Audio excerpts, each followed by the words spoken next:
Coming up on today's programme, we discuss the future of motoring. How much does it cost to run a car in today's economy? What are the advantages and what are the other options? Also, we speak to an electric car enthusiast who tells us whether or not they really are the cheaper alternative. Electric driving is the way forward, in my personal opinion.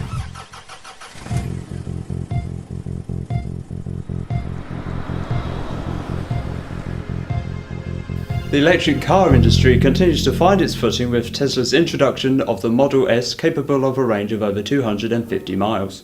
Elon Musk and his team over in the US continue to raise the bar in the electric automobile industry. By publicly releasing their patents back in 2014, they continue to pioneer their way to a greener future. Later on in the programme, we will be hearing a statement from some car mechanics regarding the viability of electric cars. Our reporter Alex Baldwin will be live on location at Brands Hatch. But first, we wanted to take a look at how much it would cost for an average car journey in today's economy, how that compared to the manufacturer's statistics, and how affordable it was in comparison to other options. Our reporter Alex Baldwin went to see how much fuel a modern petrol car uses in a typical 15-mile journey. Have you ever thought about how much you spend on petrol? How much does a typical commute actually cost? We're going around 15 miles in my car, do the numbers, and see how much it actually is.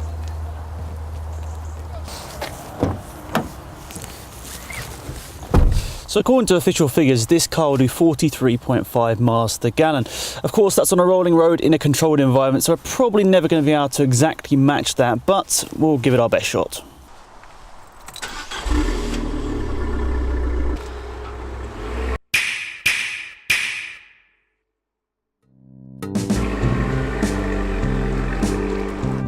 So I typically get about 39 miles per gallon in this car, so to do this journey it would cost you about £4, which isn't too bad whatsoever, but with kit and crew in the back of this car it could well end up being a little bit more. So what are the alternatives to fossil fuel? Well, the big one is really electric. A lot of people seem to be seeing this as the future, but right now it isn't that well implemented into society. Unfortunately, there aren't that many filling stations around the UK, meaning it's much simpler to just fill up with some petrol, and there's a petrol station every 5 minutes, so there's not really that much incentive to go electric right now.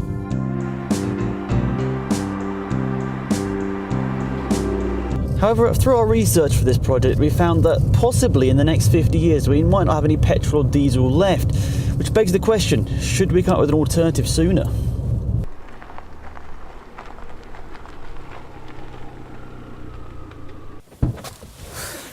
So we're halfway through the journey now. Let's quickly talk about the price of electric cars.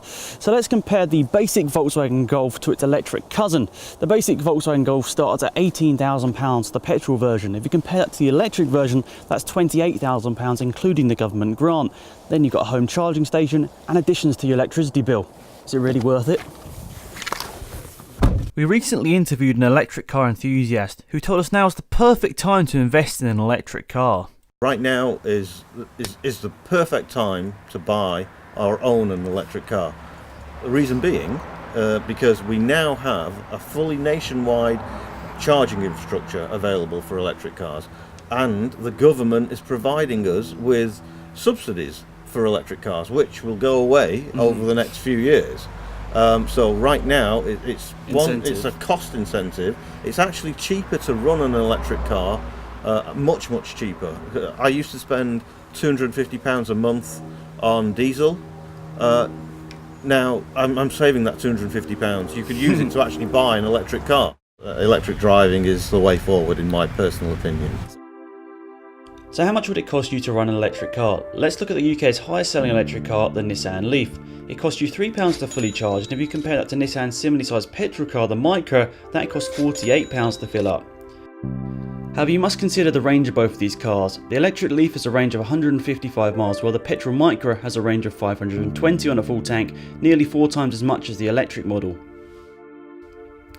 So when you do the numbers, doing 520 miles in the electric car would only cost you £10. Still much cheaper than the petrol, but it does make you think about the range of these cars. If you do long journeys regularly, electric cars probably are not an option right now.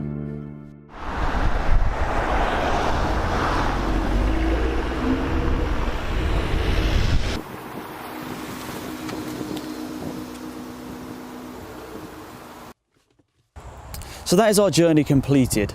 We've run the numbers and this journey only costs £2.44, which is actually less than expected.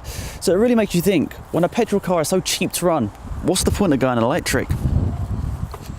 So now Alex Baldwin is live on location at Brands Hatch, where he'll be talking to a driver about his thoughts on electric cars. Alex? Yes, we're today here at Brands Hatch. We're going to have a quick conversation here with Jason, who's racing in the Formula Fords here today. He's going to quickly talk us through about what he thinks could be the future of motorsport. So, Jason, how long have you been involved in motorsport?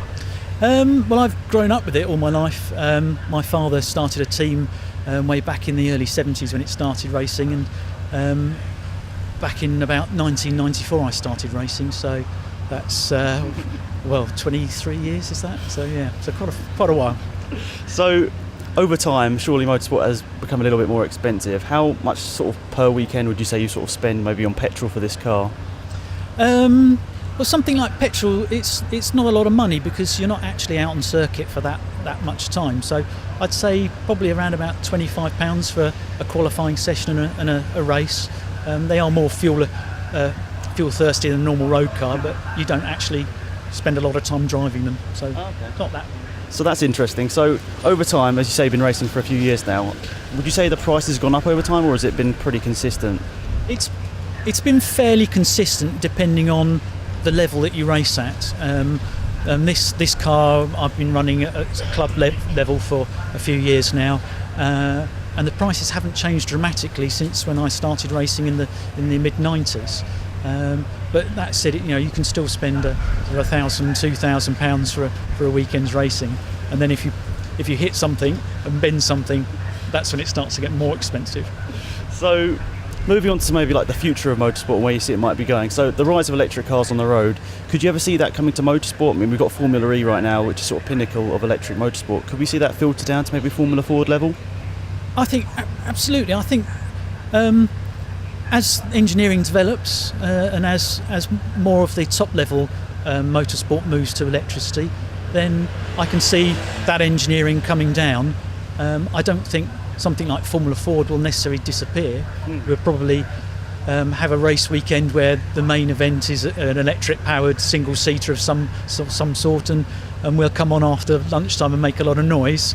But I would like to see battery power coming down, and I think in essence, as long as the racing is fun and exciting to drive and fun and exciting to watch, and the costs aren't too much, then I don't see why not. Awesome. Well, thank you, Jason. Good luck this weekend. We'll see you out on track. Thank you very much. Thank you, Alex. Some very interesting points there. Still to come today, we discussed USB charging in electric cars. Is it really that slow? And with new driving test regulations being implemented this coming December, will failure rates rise? See you after the break.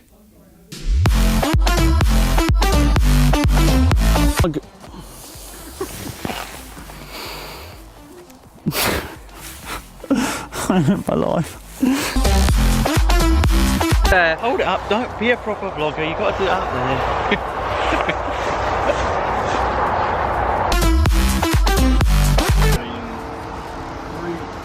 3, 2, 1.